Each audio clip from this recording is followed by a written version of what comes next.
Hey guys, welcome back to the channel. This is another video. This is going to be very interesting video. It's not about, well, it is about a repair and it's about a walkthrough when you have fault codes as 2BD2 and 2.4AC, if I remember correctly, on a 2011 Mini Cooper, the R55 with the N16. This is the problem that one of my customers, Matt Predmore, was experiencing. He sent his computer to repair like 3 weeks ago. When he sent the first time, and I'm going probably to link all those videos on the description on this video as well, so you guys understand what I'm talking about. And for those that are following the saga, because this is now a happy ending. He's happy. The car is now running perfectly. But so when he sent his computer first, it was a dead computer, no communication. It's a very common problem that when you replace the spark plugs and coils on the Mini Coopers and most of the BMWs, if you leave the ground of the coils loose and the Mini Cooper is on the back of the back over, you lift loose and you try to crank the car, it burns the computer. Most of the times, it's just a voltage regulator, a few of the um, IC drivers or pre-drivers for the throttle body and some other things that you need to replace in the computer, but it's salvable. And sometimes it damages the microprocessor. In his case, he sent me another computer just in case his original didn't work, so I could clone. Um, Obviously, the cloning is more expensive. I mean, you're buying a module and I have to do the cloning, or I get the module and I do the cloning for you and instead of repair your computer. So we went the correct way, repairing his computer. And then when I sent it back, he now had communication, but the car will crank but no start. And he was telling me that it was having the same fault codes and that the fuel pump didn't run. So I said, you know what, let me just check the computer. It's pretty quick. So he sent it over back, and I said, you know what, everything is good in the computer. I cannot find anything. Even though trying to help him out, I replaced the voltage regulator again, and I have the video. This I think it's the second or third video where I show the whole process of replacing the voltage regulator and the test that I did to fully test the computer, making sure the fuel pump works, all the sensor voltages work. I now have, as you can see, the screen capture going on. So I'm going to be in one probably upper corner small so you guys can see everything really good. Um, I'm going to take you over to where the voltage regulator looks signal wise and everything. So let me open two pictures so we get to understand a little better how that voltage regulator works. All right, so let me make this one up. No, that's not what I meant to do. I want to put this one side by side, and then we can see both of these images because are for the same voltage regulator, and then we can all understand for those who wants to get a little more in depth of what these electronic components do. All right, so this is the same component. As you can see, it's a 36 pin IC. That's the voltage regulator. We can see that we have three 5-volt references in here. It says 5 volts. Like this upper one is definitely a 5 volts. This second one can be 5 volts, 3.3, and the amperage is very important. Same thing as the third one. And we have BDD5, and that is going as a system supply, and those are going, like you can see here, it's very explanatory. You know, BDD3 goes to the microprocessor, BDD2, BDDL, the SPI communications. This is the way internally the computer talks to the components. So this is like the COM bus for a car. The communications, the SPI is designed to talk in a four wire, as you can see there, and it's meant to be used in short distances. Obviously, a microprocessor or a board is going to be this size, so it's perfect because they can use that. It's going to be um, master and a slave and a clock and a signal, and those signals are very important. And also the computer will read what the actual CAN bus is sending to the other modules and everything on these signals that we have here on the TX 0 and the RX 0. Let me see if I can change. Let me try to change the mouse or mouse color. Try to make it a little bigger. Pointer speed, additional pointer icons, mouse pointer size and color right here. Perfect. Yeah, that's going to be probably more or easy to see. All right, so perfect. That's exactly what I want. I like to have a red one. Perfect. All right, so done. And we're gonna make it a little bigger so we can all see. That is perfect. Yes. Okay. Okay, excellent. All right, so now we can all see.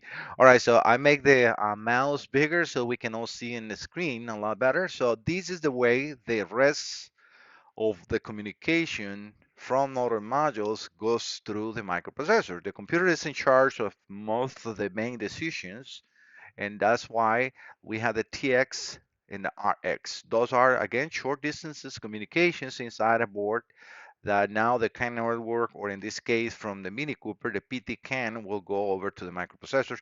And you can see that we have, in this one it says CAN bus. The PT CAN is a CAN bus signal. It's a high-speed signal.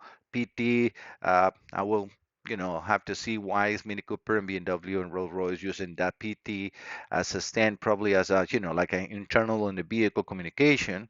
But it's the same thing. So we have this um, schematic, and we have also more of another schematic that I found very important for this regulator, that you can see, what is necessary as far as resistors and capacitors in order for all those signals to be clean and to be uh, protected, because if it's for any reason this component gets shorted, it will not short up the microprocessor, which it can happen too. It depends on how strong, especially coming from ignition coils, there's a high voltage really fast, it can get to the microprocessor. All right, so I'm going to keep this on the back just in case we need it for anything else. Um, so going back into Matt's problem, right? When he got the computer back the second time, his experiences, oh, even the third time, I said, I am not getting the 2BD2 fault codes, and I have that here too. So we got the 2BD2, and it says monitoring power supply 1 sensor CY320. The sensor CY320 is the voltage regulator internally in the computer. That is the voltage regulator. You saw that same number in there, and it tells you about the thresholds and what is uh, the computer flagging that fault for. And then we have this other one, the 2B4A. I thought I said 4C, but it's 4A, which is the accelerator pedal position sensor signal 1.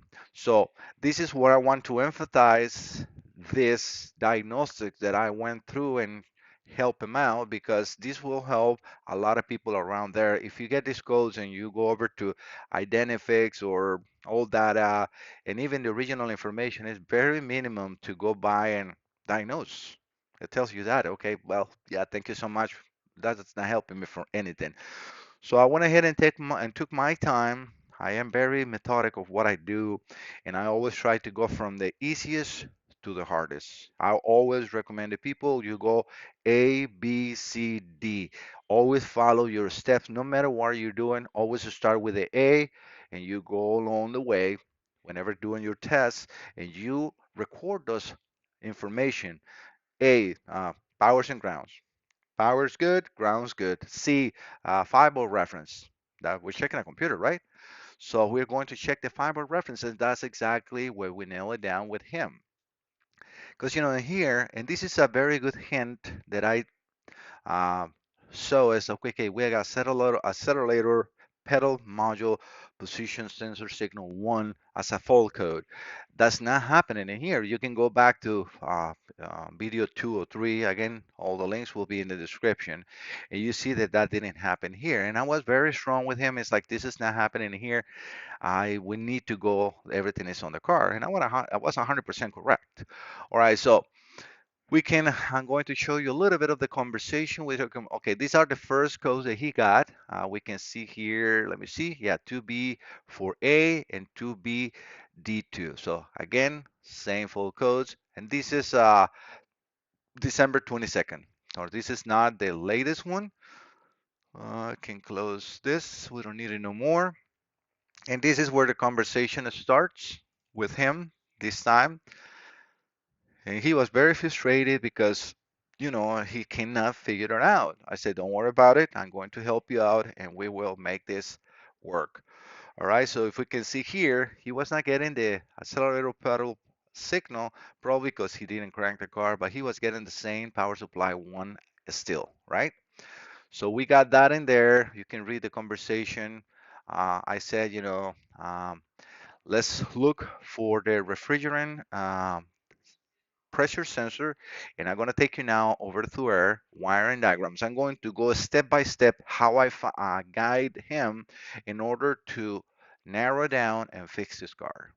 All right, so I tell him, okay, we need to find the AC pressure sensor. So in this, so for this, I use ISTA or air in this case, right? It's the same thing. So we can see here, this is the sensor supply actuator. I'm in wire diagrams with his big number, as you can see, A7, 7A6, and then you go over to wire diagrams, and you can just, I'm very familiar now with Mini Cooper, BMWs, and all that stuff, so I know that the computer is going to be A6000, that's the computer. Refrigerant pressure sensors are always going to be B8, so those are things that you will learn by working with like the accelerator pedal position sensors or module is the B10, so I can see those, right? So I said, okay, we need to find the refrigerant pressure sensor. If I click in air here, this is going to show me, okay, so I'm going to probably, because this is from yesterday, this is an image from yesterday, so let me reload this 1 second.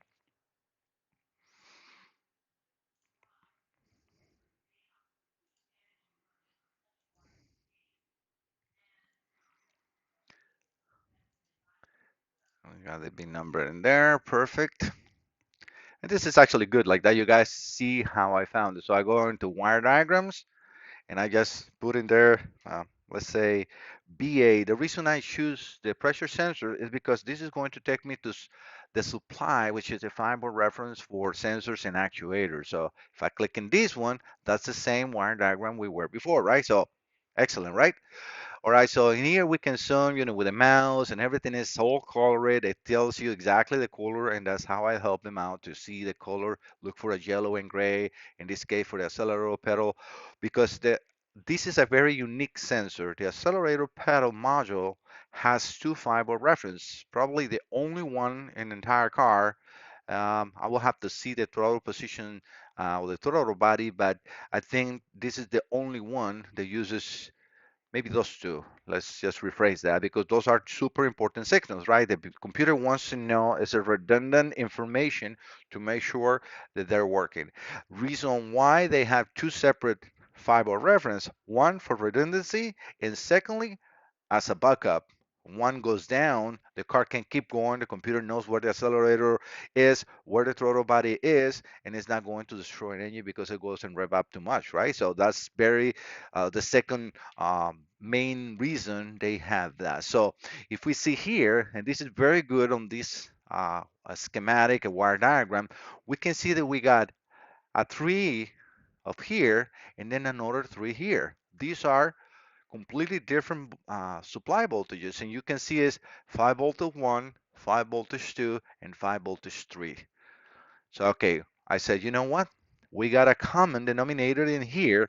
We got the accelerator pedal module in 5 volt reference 1, and we got, if we see, let me just I don't have my glasses on right here, accelerator pedal module in 5 volt reference 2. All right, so let's go over to the pedal, the accelerator pedal, and let's go over to pin 3.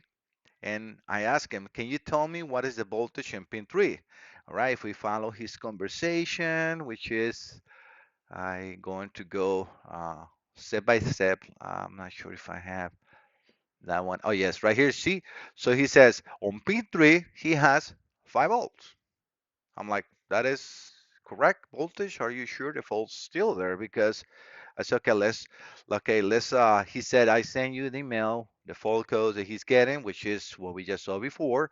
I said, okay, let's now check pin 5 on the same accelerator pedal. yellow with a gray wire, and tell me what the readings are. And this was what he found. So when he went there, he says, I got 1.3 volts. See how I'm doing with him step by step. And this is like, it feels good to be able to even diagnose a car by just looking on a wire diagram, helping somebody that is, I mean, thousands of miles away and fixing a car.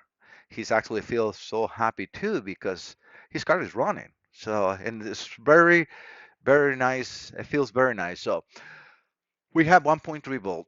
I said, okay, that is definitely the problem. So I said, okay, we need to keep the meter here, or if that is a little hard because obviously the accelerator pedal is inside the car, we already know by disconnecting the accelerator pedal, nothing changed. Well, we can leave it unplugged or we can plug it back. Either way, that's not going to affect anything. But I said, let's find something out that we can check inside the vehicle, like in the engine. I said, so you can choose in between the intake camshaft sensor or the oil pressure sensor, either ones that you want to have, and then let's find out what the readings are.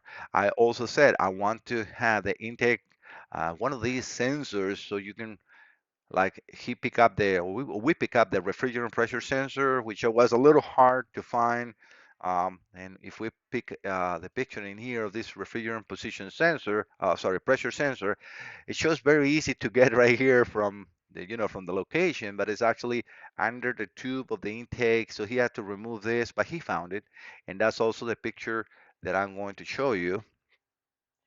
I don't know if I already passed that one, or let me see. Yes, so you see he found it right there. So we were doing a diagnosis. We need to do this. So I said, okay, now you need to keep the meter there and unplug the other sensors that are in the picture to see if we get the 5-volt reference back. And then he said, I can unplug the oil pressure sensor and the intake cam, but he said about throttle position, but he corrected this. It's not a throttle position. It's actually the crankshaft position sensor we see here. So we can again see the locations of each of those. Okay, the pedal position, B10 is the pedal, right? We have in here, and I can zoom in here so we can all see this better. The intake camshaft sensor, obviously, next to the intake is the intake camshaft, and next to the exhaust is the exhaust camshaft position sensors. So I said, you can plug yourself in there with the meter, and let's keep that like that. If he's wiggling the wires, and this is what I told him, because if we all go over the conversation, um, he said that he can get those oil pressure and intake manifold unplug along with the pedals, same 1.3. Gotta find a crankshaft position sensor. And I said to him, yes, it's either that or we have a wiring harness issue. Make sure to do a visual around the valve cover to make sure the harness is intact. All right, so, and then he said, I gotta find a way to get the car in a ramp. Obviously, for those that have been working on Mini Cooper, they know how hard it is to get to that crankshaft position sensor. I'm gonna show you in a second on the screen as well. But so I said to him, okay, let's do a visual around the valve cover area. That's where he works on, because I have seen, pinch wires that create something like this. And I said, try to, with the meter connected, and this is a good test you can do. All technicians that are looking for something like this, again, with these two fold codes, is to keep the meter there and then wiggle the wire. It's easier and better to do it if you do this with an oscilloscope because you can see a graph and the meter can lose, like, a regular multimeter cannot catch a fast glitch, right? An oscilloscope will nail it every time. So if you have an oscilloscope, this is the best way to do it. So what you do is you connect the oscilloscope and that 5-volt reference that is now done into 1.3 volts, and you start wiggling the wire. But before you do that, you're obviously going to try to unplug all the sensors. If you unplug all the sensors and it doesn't change, it's definitely in the harness, right? All right, so, and I know that most of the people will say, well, how do you know it's not in the computer that is in 1.3? Remember, go over to video 3 and you will see that I check all the fiber resonance 1, 2, and 3, and all are 5 volts in here. So I know that it's not the case. It can have been damaged. And one thing that he did, since he had that second computer, he's like, can I plug that computer? I'm like, yes, you can. And I will not lose the signal, because all you're going to do is Unplug the original, plug that one that is not set up for the car. All it's going to do is not going to start, but all you're going to do is set up the ignition on. And you'll see that you're going to have the same 1.3 volts because it's not the computer. And you can put a million computers in there, it's going to give you the same result. And he did, and he's like, yes, it's doing exactly the same thing. So yeah, we need to go this way. All right, so we found out the engine oil pressure sensor, and this one is next to the oil filter. This is the exhaust manifold, and this is the oil filter, and that's right here. And I can show you in the pictures as been doing here. Can you read the pin, the intake sensor to see what the voltage are there? So 7.3, the oil pressure sensor is next to this. I'm was walking him to make sure that he's taking the he sent me a picture. I don't think I have it here, right? No, this is not. So, but yeah, he sent me a picture of the harness on the intake, sorry, on the oil pressure sensor, and I saw some white wires. I said, what are those white wires? And that's what he said. Those are the oxygen sensors. And we can see obviously that we have the oxygen sensor right next to the oil pressure sensor. So I'm like, okay, so he's in the perfect location. All right, so going into the crankshaft position sensor, this is what things gets really hard to do, is because in here on this picture, we're only seeing um, the connector of the crankshaft position sensor and everything. Oh, that's very easy. No, remember, you got the intake in here. You got the water pipe. This is the back, sorry, not the water pipe, the axle. This is the transmission right here. And you're going to have the axle right here. And it has a bracket that attaches to the engine. This is the lone side axle, so the right side of the vehicle. And then it's very hard to get to it. But I said, we need to get to it. I said, the only other thing you can do, and I refer to this, if it's very hard to get to that crankshaft position sensor, is depend that sensor on the computer or get to the sensor. And he went to the sensor, and that's why after he went to there and find that the crankshaft position sensor was the problem, he went and says, he put a very good review on my website and very good comments on the videos. Like that, people sees that it is sold. This is Matt and says Mike went above and beyond to help me get my Mini running again after frying the ECU by leaving the valve cover ground disconnected and trying to crank it. First repair didn't work, so he graciously double checked everything and then patiently helped me find the final culprit, a defective crankshaft position sensor. He's happy. He's happy. I mean, I would too. And I'm actually really happy for him. And I'm happy that I was able to find this problem based on wire diagrams. Very important. And this is why sometimes you cannot really see this if you go over to um, um, Identifix or any other wire diagram. Will you find that you have fiber reference 1, fiber reference 2?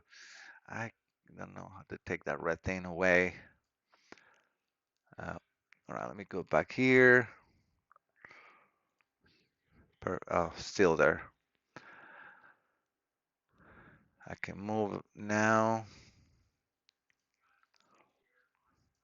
But so we got, you guys saw that before. So we got fiber reference 1, fiber reference 2, and fiber reference 3.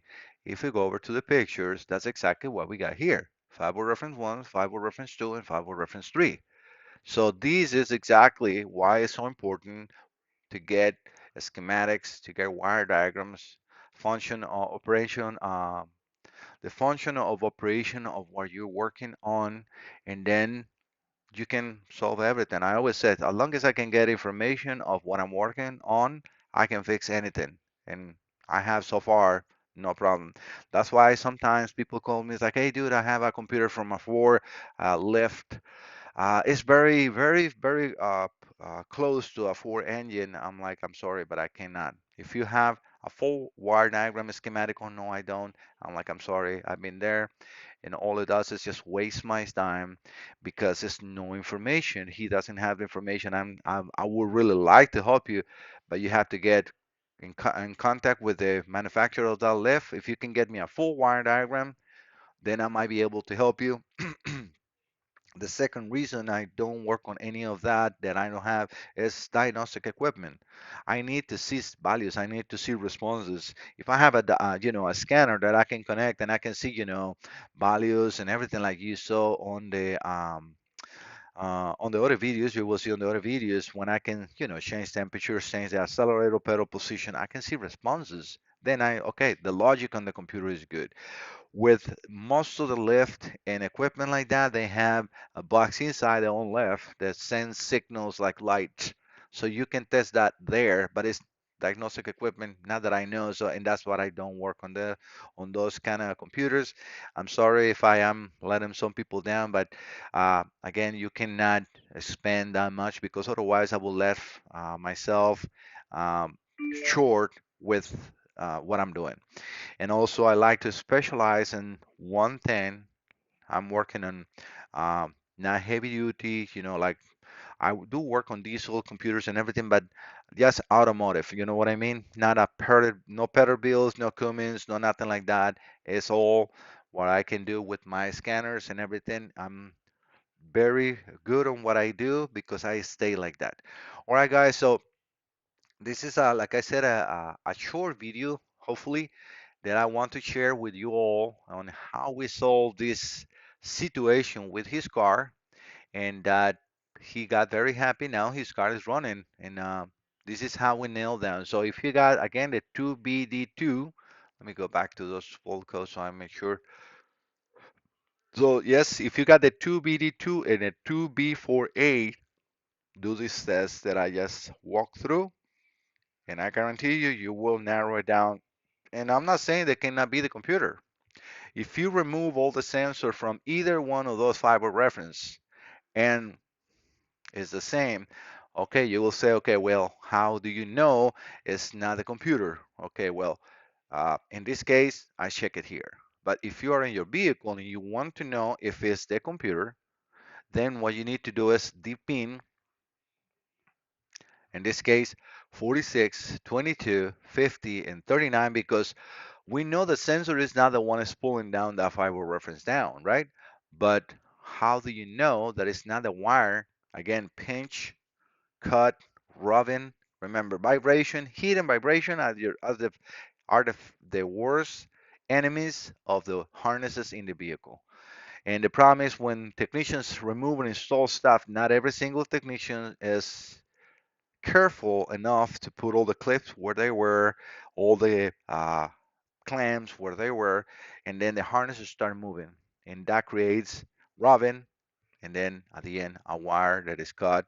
I've seen bad technicians that poke a wire on a harness, they don't seal the wire insulation, and that corrosion gets there.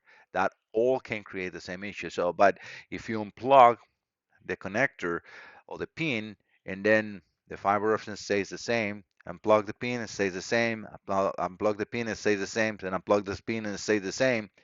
Then your problem is in the computer. Again, you need to do the normal test, powers and grounds to the computer, make sure the powers and grounds and load it. Use a test light, a halogen bulb, two halogen bulbs, whatever you need to create in order to really load the powers and the grounds, because those are super important. You can see many of my videos where I show a voltage drop that has solved a problem that people even put on your computer and it was not the computer, it was a bad ground or a bad power. They miss because they use a very small um, test light. And let's say, if you have a wire that is supposed to carry 10 amps and you only use a 1 amp test light, if that wire is halfway broken but you're only using a 1 amp load, that maybe halfway through broken wire will be enough to carry the 1 amp and it will be bright. But when you put a 10 amp load, that will be really dim because now the wire is heating up, is creating resistance, and now instead to have the 12 volts in here or battery voltage, now you only have 6, 3, whatever the drop is, and now the light is really showing you visually that you have a voltage drop. And you always do, again, I can take a whole class of this, will be a test light and using a multimeter that you can see what the voltage drop is. But even just with a test light, A test light, meaning any load that you need to test. If it's a 5 amp, use a 5 amp load. Look at what the actual fuse on that circuit is made for. If it's a 10 amp, try to use something as close as 10 amps as you can. Again, you can put in series uh, 2, 3 volts and measure with an amp clamp, see how much they draw, and then use it as your test light. High beam, they usually 5, 5, 6 amps. I have the pulsar, which is a variable load tool, and that is great. I use it all the time. And again, I don't want to extend this too much, but these are the tests that you need to do before you condemn a computer. Very important, always. And a good wire diagram. Make sure that you always check with, if you're using Identifix, make sure that you check with original information because it's not the first time that I see errors that make you waste hours of tests because it's just an error and they haven't corrected and they will not correct it. They just leave it in there because it's already there. All right, guys. Again, if you have a 2BD2 and 2, what I did without a picture, the 2B4A and the 2BD2. This is your video. This is the test you need to do, and you will be successful fixing your vehicle. Even though finding if it's a problem on the computer, if you have a Mini Cooper, you have something like this, and you need to fix it, please contact me, and I will be definitely able to help you. I got all parts in stock. As you guys know, I got all the equipment to fix this. So, and I am very meticulous, I am very honest, and I always take care of the customers. Obviously, I can just go so far. If you guys need extra help, that's what I also have in my website, the diagnostic fee. If you guys need further assistance, further information, I charge $250 per hour per extra per finding the problem. And as you guys can see here, it will be 100% fixed because I take the time to do the homework. It's not just what I will send you the information and okay, here it is. That's you want do. That's what you want to do. No, I will take my time, more than 1 hour, to gather all the information and give you the correct direction to narrow down the problem and fix the vehicle. All right, guys. Thank you so much for visiting the channel. I hope that you all like this content. Again, this is a lot of good information, a lot of good tests that you can do, and it will make you profitable. If you're a technician, it will make you straight good to fix any problems you have in a vehicle. And this applies to this car and to any other cars. All right, guys. See you next time. Talk to you later. Bye bye.